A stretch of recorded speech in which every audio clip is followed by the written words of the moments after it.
courses for the next batch be run and designed by the user industries, so that they would be able to tailor a semi-stitched cloth that you are into almost a ready-made cloth, which means that we will be able to design new kinds of management graduates who will meet the need of different segments of user industries.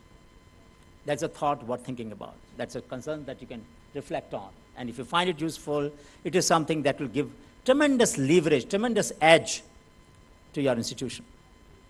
Second aspect of leveraging the knowledge that you have gained here is to create knowledge networks. You have this Facebook, you have this LinkedIn and all that. You do a lot of chat. Sometimes, in fact, most of the time, meaningless. But I very seldom find thinking groups, say on supply chain. I haven't seen someone describing an innovation that he or she came across on the street or in a particular segment of the industry, which was very interesting and something that he would like to share with his friends. In other words, we are not living at the intersection of what I call as three circles of life: learning, loving, and living. And if there's no difference in the three spaces, that means you live at the intersection of three circles, the life is blissful. I try to do that.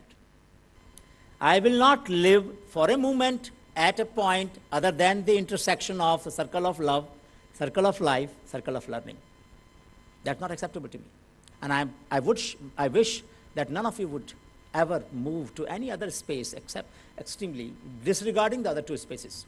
Love is as important, life is as important, learning is as important. And it is possible. And it is possible every moment. Let me close by recalling a few examples. You mentioned about Business Bajigar, Raghu, and this was, and when it was being introduced, somebody mentioned that, I think. It was a wonderful program where we invited ideas, and the idea was to invest in those ideas which you like very much. I'm hoping that, how many, 700 students are passing out today? 700?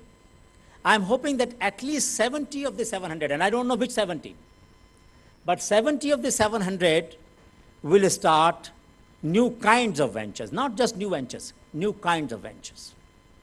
Ventures which have never been created before in this country. Businesses which nobody has ever recognized the need for. To give you an example, in that program I met a girl. She had lost her parents at an early age. Her grandmother brought her up, Vini Chitha. She had an idea. And that idea was rejected by my other two jury members, but I liked it very much. So I said, doesn't matter, you're out of the program, but you're not out of my life. I'll support you. Her idea was, she will set up a business where people will go and collect your shoes in the night, clean them up, polish them, and give you back in the morning.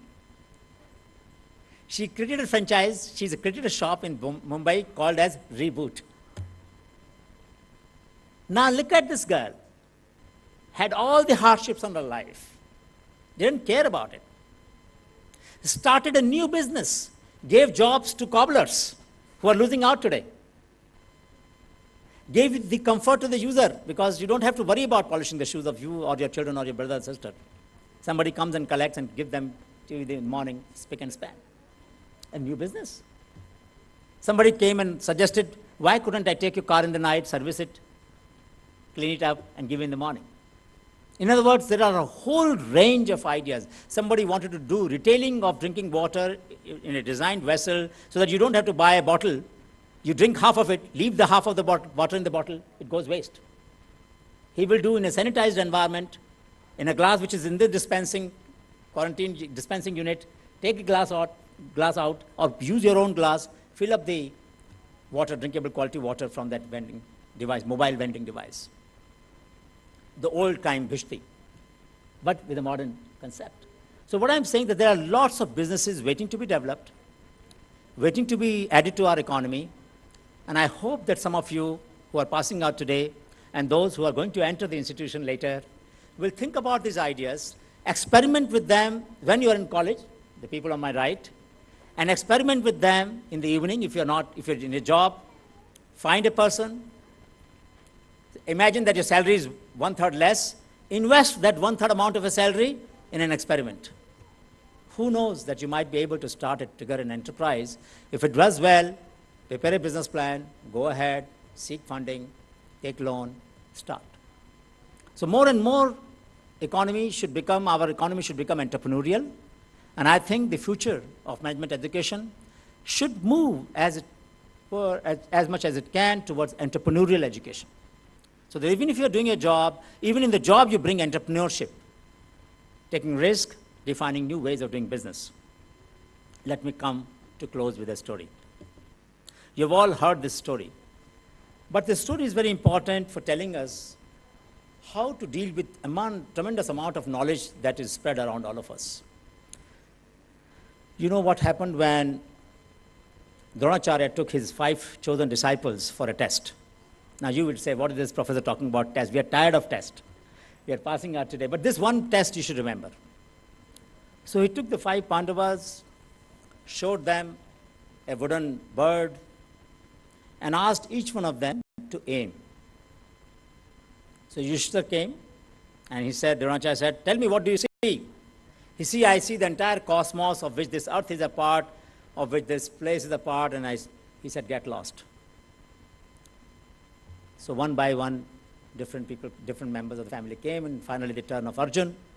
And he said, I can only see eye of the bird. Now the important thing is that we need Yudhishthras and we need Arjuns. Neither of them alone will suffice. We need people who are integrator. Some of you, by the way you have been brought up in your life, are great integrator. But some of you, by the way you have brought up yourself or your family or teachers, you are a reductionist person. You can focus on one thing at a time.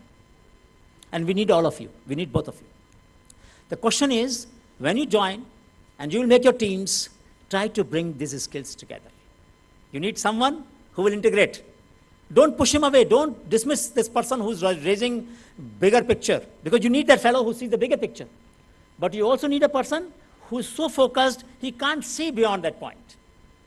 And as a manager, your role is to integrate these skills.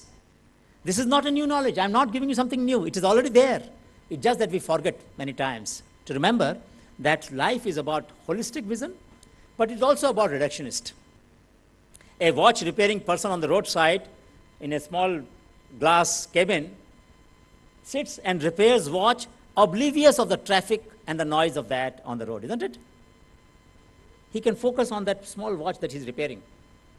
It's a great example of concentration. We get disturbed by a small noise, not he. The whole traffic is passing by and he's able to concentrate.